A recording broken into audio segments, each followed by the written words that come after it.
Friends, मैं कविता और स्वाद संपन्न में आपका स्वागत करती हूँ। आज हम बनाएंगे सर्दियों की खास मिठाई गोंद के लड्डू, जो कि सेहत का खजाना है, इम्यूनिटी बूस्टर है और दिमाग को तो एकदम से तेज कर देता है।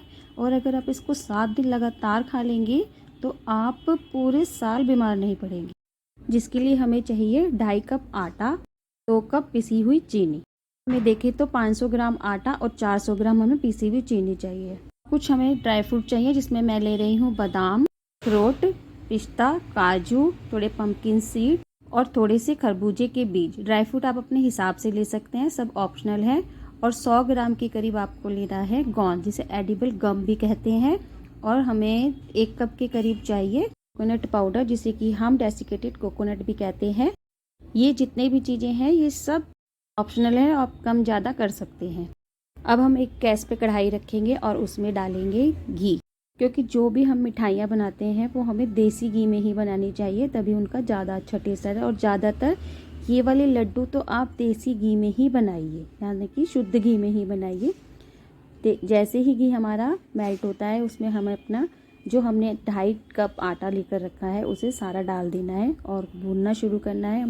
बाकी मिठाइयाँ तो फिर भी हम किसी भी आप जिसमें आपका मन करे उसमें बना लीजिए, लेकिन ये वाले लड्डू आप शुद्ध घी में ही बनाइए। और अगर हम आधा किलो आटा लेते हैं तो इसमें हमारा आधा किलो ही घी लगेगा, जो बिल्कुल आप मेज़रमेंट के हिसाब से देखेंगे तो बिल्कुल सही रहेगा, ना कम ना ज़्यादा। ना ही ज़्यादा बहुत ज़्यादा घी वाले लड्डू बनेंगे और ना ही बहुत सूखे सूखे लड्डू बनेंगे। उनका टेक्सचर एकदम सही आएगा, ना वो सर्दियों में एकदम बहुत ज़्यादा टाइट होंगे और ना ही वो ज़्यादा बिखरेंगे। तो इसलिए आप आधा किलो आटे में आधा किलो घी ही थोड़ा थोड़ा करके डाल दीजिए। अब हम आटे को दबा दबा के बिल्कुल अच्छे से भूनेंगे और बिल्कुल लो फ्लेम पर हमें आटा भूनना है। एक बार भी हमें फ्लेम तेज नहीं करना, और ऐसे करके हम धीरे धीरे सारा घी इसमें डालेंगे। और अगर आपका आटा अच्छे से भून गया तो समझ लो आपके लड्डू अच्छे से बन जाएंगे। और अगर आपने एक बार भी फ्लेम को अगर हाई कर दिया या आपने मीडियम भी कर दिया तो आपका आटा तो भुन जाएगा, पर लड्डुओं में बिल्कुल भी टेस्ट नहीं आएगा। इसलिए आप बिल्कुल लो फ्लेम पर इसको कम से कम आधा से पौना घंटा आपको इसी तरीके से भूनना है। अगर आपको लगता है कि सूखा सूखा भूनने में आपको प्रॉब्लम हो रही है तो आप चाहे अपना आधा का आधा किलो घी एक ही बार में डाल दीजिए, पर आप अगर थोड़ा थोड़ा करके डालेंगे तो इसमें एक भुना हुआ टेस्ट भी आएगा, जो कि सूखे आटे को भूनने से आता है। आधा किलो आटे के अगर आप लड्डू बनाएंगे तो आपको कम से कम 2 घंटे लगेंगे। लेकिन मैंने आपके लिए इस रेसिपी को इतना इजी कर दिया है कि आप 1 से सवा घंटे में ये लड्डू बनाकर तैयार कर लेंगे। मैं सब कुछ आपको इतना इजी तरीके से बताऊंगी और टेस्ट में ये इतने अच्छे बनेंगे कि हलवाई भी इन लड्डुओं के सामने फेल हैं। बस आपको थोड़ा पेशेंस रखकर इसको इसी तरीके से दबा दबा कर आधे से पौने घंटे तक बिल्कुल लो फ्लेम पे ज़रूर से ज़रूर भूनना है। मेरी इस रेसिपी में सिर्फ इस आटे को भूनने में जितना टाइम लगेगा ना, आपको उतना ही लगेगा, क्योंकि मैंने बाकी सारा काम आपका बहुत ज़्यादा इजी कर दिया है। अब देखिए हमारा जो आटा है वो कितना घी रिलीज़ कर चुका है, और देखिए वो आराम से इस टाइम चारों तरफ हिल रहा है। जब आटा हमारा इसी स्टेज पे पहुंच जाता है तो हमारे पूरे घर में आटे भुनने की खुशबू और घी की खुशबू इतनी ज़्यादा फैल जाती है कि आपको पता चल जाएगा कि अब हमारा आटा भुनने वाला है। शुरू से लेकर लास्ट तक आपको आटे को एकदम लगातार चलाना है, एक बार भी इसे छोड़कर इधर उधर नहीं जाना है। अब देखिए आटा हमारा आधे से ज़्यादा या 10 मिनट में और भुन जाएगा। देखिए इसके ऊपर पूरे में घी आ गया है। तो हम इस स्टेज पर जब हमारा आटा भुनने वाला हो तब हमें जो हमारे ड्राई फ्रूट थे उन्हें थोड़ा सा क्रश कर इसमें मिला दीजिए।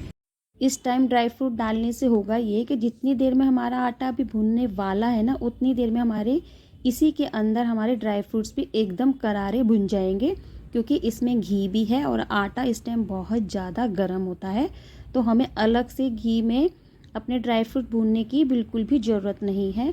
ये बिल्कुल अच्छे से एकदम करारे और बहुत ही अच्छे घी में भुन जाएंगे। आप देखिएगा इनमें कलर भी इतना बढ़िया आ जाएगा कि कोई बता ही नहीं पाएगा कि आपने ड्राई फ्रूट इसके अंदर भुने हैं या अलग से घी में भुने हैं। किसी भी तरीके से बिल्कुल टेस्ट में एक भी बूंद फ़र्क नहीं आएगा। और इसी स्टेज पर जब हमारा ड्राई फ्रूट थोड़े और भुन जाए तो हमें जो हमारा एडिबल गम है या गोंद है उसे हमें पीस कर मिक्सी में और इसी में मिला दीजिए। अगर हम इसमें मिलाएंगे तो आपको जो गोंद है उसके जो फूलने की आवाज़ होती है आपको वो भी आएगी, और जो गोंद फूला हुआ होगा वो भी आपको इसके अंदर दिखाई देगा कि वो गोंद हमारा इसी के अंदर फूल जाएगा। क्योंकि ये इस टाइम बहुत ही ज़्यादा गर्म होता है, तो हमें कोई भी चीज़ अलग से भूनने की बिल्कुल भी ज़रूरत नहीं है। आप एक बार इस तरीके से लड्डू बनाकर देखिए, आपको पता चलेगा कि ये कितनी इजी लगती है रेसिपी, और टेस्ट में ये एकदम बिल्कुल वैसे लड्डू होते हैं जैसा कि आप अलग से भून भून के लड्डू बनाते हैं। अब हम इस स्टेज पे जब हमारा बिल्कुल आटा भुनने वाला होगा, बिल्कुल ही 1 आध मिनट रह जाएंगे, जब हमें डालना है इसमें डेसिकेटेड कोकोनट, क्योंकि कोकोनट हमारा बहुत जल्दी जलने लग जाता है, इसलिए इसको बिल्कुल लास्ट में डालना है। जब 1 आध मिनट ही हमें भूनना रह जाएगा उस टाइम हम इसे डालेंगे, और इसे बस मिलाना है, और ये मिलते ही इसमें भुन जाता है, एकदम करारा हो जाएगा। 1 से 2 मिनट में ही ये बिल्कुल भुन जाएगा। आटे को आप थोड़ा सा डार्क भूनिए, क्योंकि जब हम इसमें बूरा मिला देते हैं या पिसी हुई चीनी मिला देते हैं तो इसका कलर थोड़ा लाइट हो जाता है। पर लाइट अगर आपके लड्डू बनेंगे तब भी इस तरीके से, क्योंकि हमने इसको बिल्कुल लो फ्लेम पर भुना है, इसलिए ये बिल्कुल भी कच्चे नहीं लगेंगे, चाहे आपके लाइट बने चाहे डार्क बने। अब हमारा आटा बिल्कुल भून गया है और ये बिल्कुल हाथ लगाने लायक हो जाए, उसके बाद हमें इसमें बूरा मिलानी है। क्योंकि अगर हम इस एकदम गरम में इसमें पाउडर शुगर मिला देंगे तो वो जो बूरा है वो मेल्ट होना स्टार्ट हो जाएगी और हमारे लड्डू गीले हो जाएंगे। इसलिए थोड़ा सा आटे को ठंडा करने के बाद इसमें हमें शुगर मिलानी है। अब इसे इस तरीके से स्पैचुला से अच्छे से दबा के मिला लीजिए।